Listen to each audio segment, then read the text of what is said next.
Cover up చేసుకుంటూ వచ్చాం. ఇంకా నెక్స్ట్ టైం అంటే ఇప్పుడు ఇంటర్ సెకండ్ ఇయర్ అయిపోతుంది. అయిపోయిన తర్వాత మీరు చేయవలసింది చాలా జాగ్రత్తగా ఉండాలి. ఎందుకంటే బయట కల్చర్ అనేది లోకాలిటీ అనేది బాగలేదు. ఓకేనా? ఏ పరంగా అయినా కావచ్చు.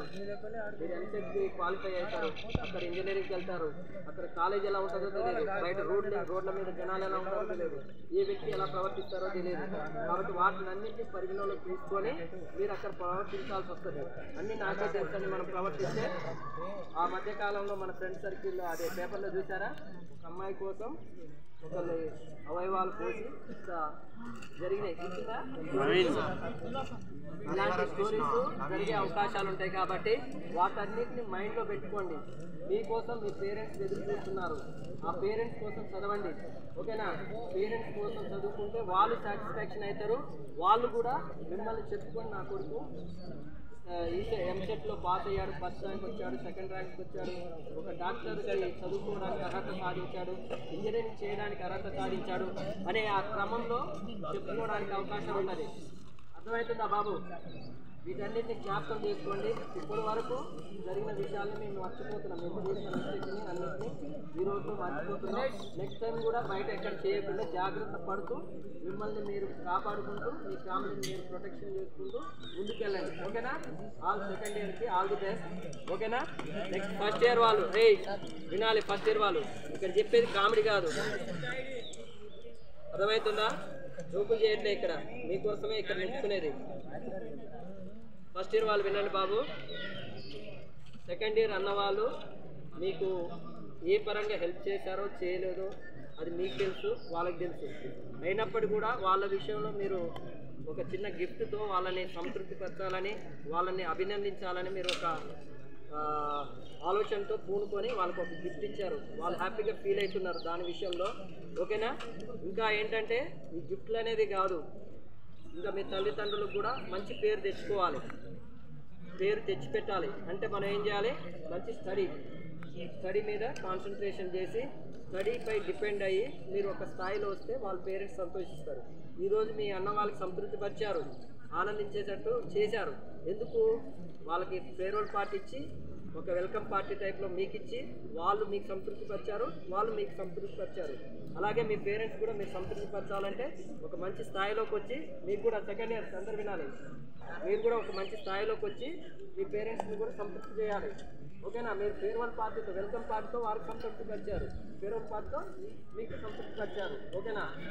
కానీ మీ ఫ్యామిలీ సంతృప్తి చెందాలంటే మీరు ఒక మంచి స్థాయిలో రావాలి. వాటన్నిటిని పరిగణలోకి తీసుకొని దాని మీద డిపెండ్ అయ్యి గ్రహించండి. ఎవరు ఇక్కడ మిమ్మల్ని ఉద్ధరించరు, సపోర్ట్ చేయరు. సమాజంలోకి వెళ్తే ఇక్కడ ఉన్నంత ఫ్రెండ్షిప్ బయట ఉండదు. ఓకేనా? వీటన్నిటిని ఫస్ట్ ఇయర్ వాళ్ళు సెకండ్ ఇయర్ వాళ్ళు జ్ఞాపకం చేసుకొని ఇంకా ముందు ఎక్కడికి వెళ్ళినప్పుడు కూడా ఒక ఆలోచన పూర్వకంగా ముందుకెళ్ళండి. ఓకేనా?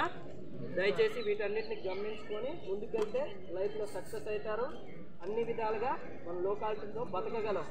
ఆ మినిమం నాలెడ్జ్ అంటారు కదా, ఆ మినిమం నాలెడ్జ్ని మనం బేస్ చేసుకొని ముందుకెళ్ళాలి. కానీ గుడ్డిగా నమ్మి మనం బయటకు వెళ్తే ప్రాణాలు మీరు తెచ్చుకునే అవకాశాలు చాలా ఉన్నాయి.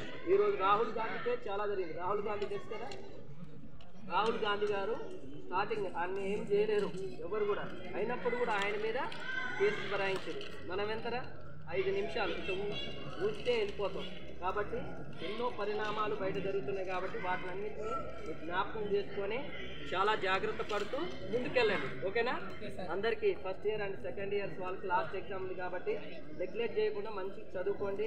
ఎలాంటి డిస్టర్బెన్స్ చేయకుండా ఇక్కడి నుంచి మనం వెళ్ళిపోతూ సార్ వాళ్ళకి థ్యాంక్స్ చెప్పుకుంటా. ఏదైనా జరిగినప్పటికీ కూడా ఎన్నో మిస్టేక్లు జరిగినా మన పరంగా మనం ఎంత ఇబ్బంది పడినా వాటినన్నింటినీ మనం ఎక్స్పోజ్ చేయకుండా అన్నిటి విషయంలో వాళ్ళకి మనం సహాయకరంగా ఉంటూ వాళ్ళు కూడా మనకి చాలా వరకు ఇన్నర్గా మీకు తెలిసి తెలియక చాలా హెల్ప్ చేశారు మనకి. ఓకేనా?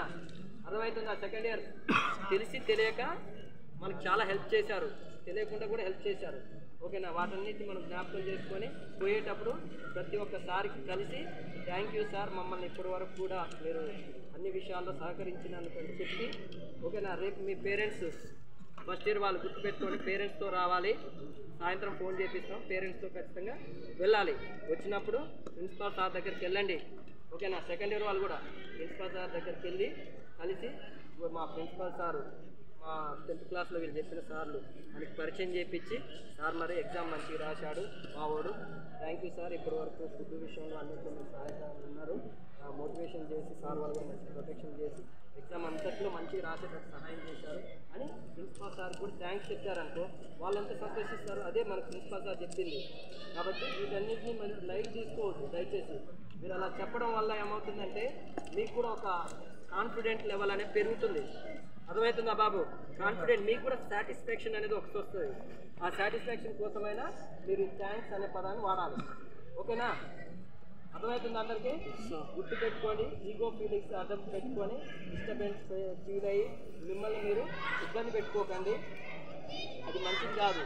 రేపు మీ మీద ప్రయత్నం చేసినప్పుడు మీకు కూడా ఎలా ఫీలింగ్స్ అనేది అర్థం వస్తాయో వాళ్ళకు కూడా అలానే వస్తాయి. కాబట్టి వీటన్నిటి మనం మర్చిపోయి రేపటి నుంచి అందరూ ఫైనల్ ఎగ్జామ్ పర్ఫెక్ట్గా రాసి ఎలాంటి డిస్టర్బెన్స్ని క్రియేట్ చేయకుండా ఇప్పటి వరకు కూడా మనం హ్యాపీగా ఉన్నాం. అందరం కలిసిమెలిసి వెళ్దాం. లాస్ట్ ఎగ్జామ్లో కూడా మనం కలిసిమెలిసి వెళ్ళి ఎగ్జామ్ మంచిగా రాసి అదేవిధంగా ప్రిన్సిపల్ సార్ కలిసి ఓకే థ్యాంక్ యూ అని చెప్పేసి అందరికీ సాటిస్ఫాక్షన్గా మనం ఇక్కడ నుంచి బయటకు వెళ్ళిపోదాం. ఓకేనా? అందరు డిస్పోజ్ అవుతాం. రేపు ఫస్ట్ ఇయర్ వాళ్ళు వెళ్తారు, ఏంటంటే సెకండ్ ఇయర్ వాళ్ళు వెళ్తారు. మీరు వెళ్ళిపోగానే మేము కూడా వెళ్ళిపోతాం. ఓకేనా? అర్థమైందా అందరికీ? Okay, all the best first year and second year. ఇంకా లైఫ్లో కూడా మంచిగా చూసుకోండి. సెకండ్ ఇయర్ వాళ్ళకి నేను ఇక్కడ నుంచి బయటకు వెళ్ళిన తర్వాత బాబు ఇక్కడ నుంచి బయటకు వెళ్ళిన తర్వాత మంచి ఫ్యూచర్ని ఎంచుకోండి. క్వశ్చన్ మార్క్ వేసుకోండి. 2 దారులు ఉంటాయి.